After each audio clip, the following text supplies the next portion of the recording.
My hope for the Division 3 is waning fast.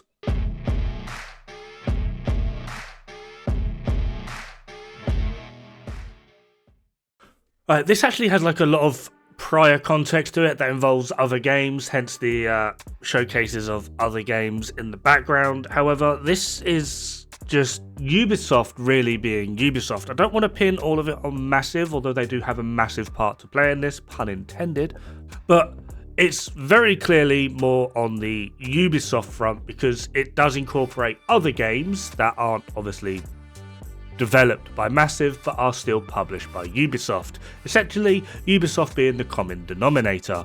And the reason I bring this up is quite simply there has been news within the past few months of Division 3 being confirmed. That's literally as far as we have in terms of news when it comes to the Division 3. I know there's been a lot of other content creators going like, oh my god, Division 3 soon.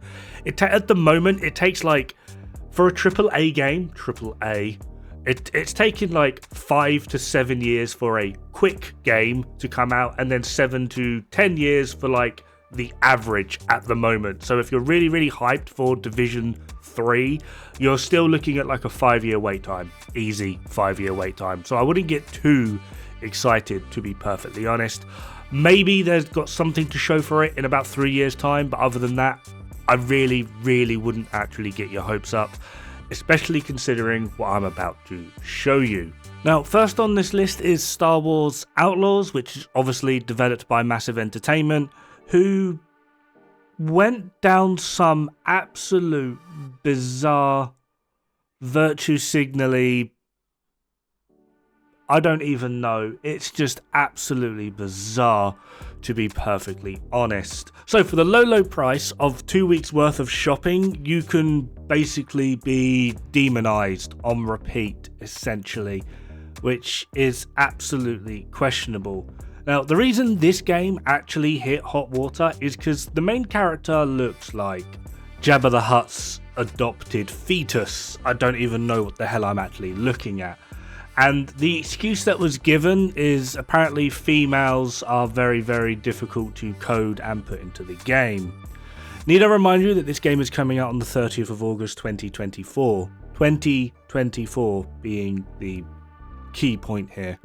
So here we have Death Stranding, 2015, I believe this game came out, with the actress on the left and then the model on the right. We could go back even further and look at some of the Final Fantasy remakes, which are, I think, like 2012 onwards, or even further. Let's go back to 2005, nearly a decade ago. This is Metal Gear. Like, are you kidding me? Females are hard to code. Like, you can't make them look like their respective models, their actual face that they're meant to be designed on. I'm not trying to say like ugly women are bad or whatever. If you want to make an ugly main character, go for it. Just don't give me bullshit. Oh yeah, we just wanted to make her like really ugly and actually try and like detach away from like the physical aspects to make it more about the story rather than her ass. Great. Not a problem. 100% agree with that. Not women are hard to code. Really? Because I could probably sit here for an entire day giving you examples of how full of shit that comment is. Look, I get it. I'm a straight white guy, okay? But I can tell you firsthand, I don't need every character to look like Eve from Stellar Blade, okay? Sometimes I need a little bit of friggin' Wario and Waluigi. And if you're going to go down the make women ugly route, video games are not going to be your first stop. The first thing you might want to actually go for is the makeup industry, because they're the beauty standards that actually affect real life females. Like, so putting it in a game, all you're doing is detaching from the actual audience. It's very stupid, because you're going to put millions of dollars or pounds or whatever into making this game, and then people aren't going to buy it. And I do find it funny how, does anyone else remember how a couple of years ago, after Ghost Recon Wildlands and the precursor to Breakpoint, there was a bunch of news articles, etc., that were written about the Ghost Recon franchise, about how these games are way too political. I think even Bolivia, I think Wildlands was set in Bolivia, was hitting back at Ubisoft because it portrayed their country in a weird light. And Ubisoft did everything it could to remove itself from the political stance, even to a point of where when it came to Ghost Recon Breakpoint coming out, they made it on a completely fabricated and made up imaginary island just to try and avoid the political arguments. And now we have Ubisoft Studios posting this crap.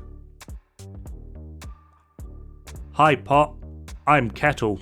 Now some of you might be asking why this is a particular problem, and it quite simply is down to the fact that a lot, and I do mean a lot, of the devs that worked on the Star Wars game are going to be the main development team for Division 3. So yeah, my hope for Division 3 is not looking too good. Now the backfill for the Division 3 team and who's laying the groundwork at the moment for the game, I assume, are those that worked on the Avatar Frontiers of Pandora game. Now, it's very hard to actually get a genuine grasp of this game without playing it. I've seen reviews that praise it. Apparently it's like the new Far Cry, but it's better than Far Cry, and oh my god, it's amazing and it's visually stunning and bloody blah. But for every positive that this game has in terms of reviews, there's about 10 people saying, well yeah, it looks good, but it's very, very dull and boring to play. So yeah, I'm no longer looking forward to Division 3 for 2 points now. One, the political stance the development team might have, and 2, the overall gameplay of it, because we have half of a team that's coming from a political mess and another half of a team that's coming from a game that is so jumbled and misguided that no one actually knows really what to actually do with it. And I say that purely just off of reviews. I'm aware someone out there is going to be defending Avatar Frontiers of Pandora like their life depends on it. However, we then move into Ubisoft's latest blunder, which for me is kind of comical. Again, the price, I mean, who are these people selling to? Ubisoft, if you're watching this, if I have to make a choice between playing one of your overhyped, drastically abysmal games and eating, I'm picking eating. I'm sorry to tell you. And at the time of recording this, admittedly, the like to dislike ratio has picked up, but we're still very heavily into the dislikes. And when you look at the comments of what is actively being said, it's not particularly hard to see why. Now, the general gist of this is kind of twofold. One, there's the political thing of like, oh god, obviously we have to have a female lead of Asian persuasion and a coloured man lead.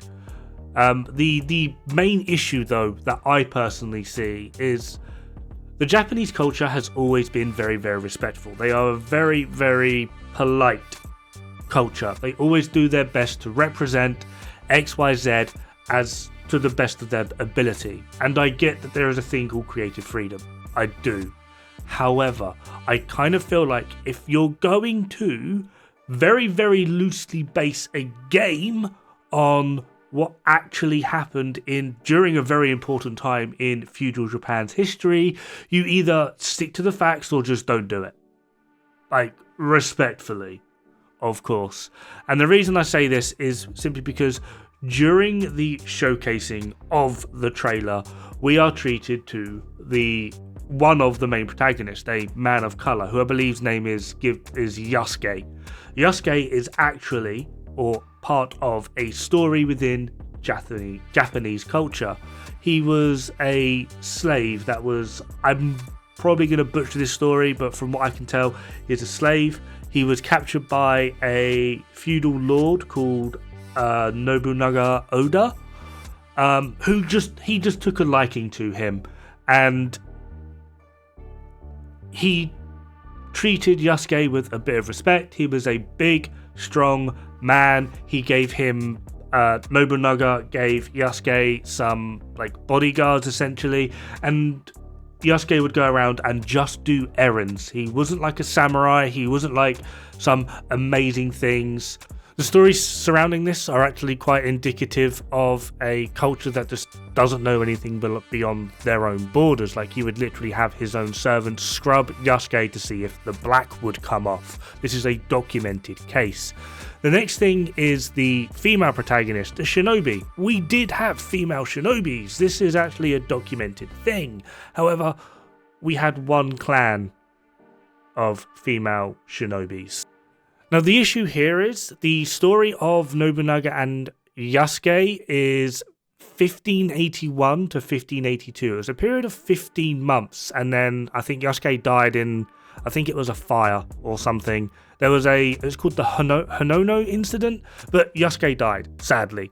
It's a very interesting story. If you're into your history or your Japanese culture, I do recommend looking it up. However, the female shinobis were only active between the period of 1561 and 1573. And it was something to do with a lady called Mochizuki Chiyome, I believe. Her husband was some form of lord who was assassinated or something, and she was taken in by another shinobi clan. She created her own shinobi clan, which worked as just purely females, and they would do the things that only women could do, you know what I'm hinting at, to get information, and then they would pass that information on to other shinobi clans, you know, the more ones of the more male persuasion, to go around doing the stabby stabs. And it was all to get back at another lord who orchestrated the assassination of her husband. When this man died, his name was Takeda Shingen, I believe. It's believed he actually died of cancer, so very clearly, and it's actually documented throughout history, that although it was respected and nice that there were female shinobis, they weren't exactly given anything too difficult because they weren't particularly good. But when this Takeda Shingen died in 1573, Chiyome's clan of female shinobis basically vanished. There was never any mention of them ever again. So there's essentially a 10-year time gap between there actually being legitimate female shinobis and when Nobunaga and Yasuke would have been around together, and somehow this is all meant to be happening. Like, it's just absolutely bizarre. Now again, creative freedom, I get it, but sometimes you have to realise that your creations are absolute travesties. I mean, this is just another top tier example of Ubisoft writing, and yeah, if what we're looking at the moment is anything of an indicator towards what's potentially going to be happening with Division 3, then I'm really, really not excited, and I'm also dreading the price tag. Anyway, that's just about going to cover it for this video. Have fun, good luck, don't die. It's bad for the health.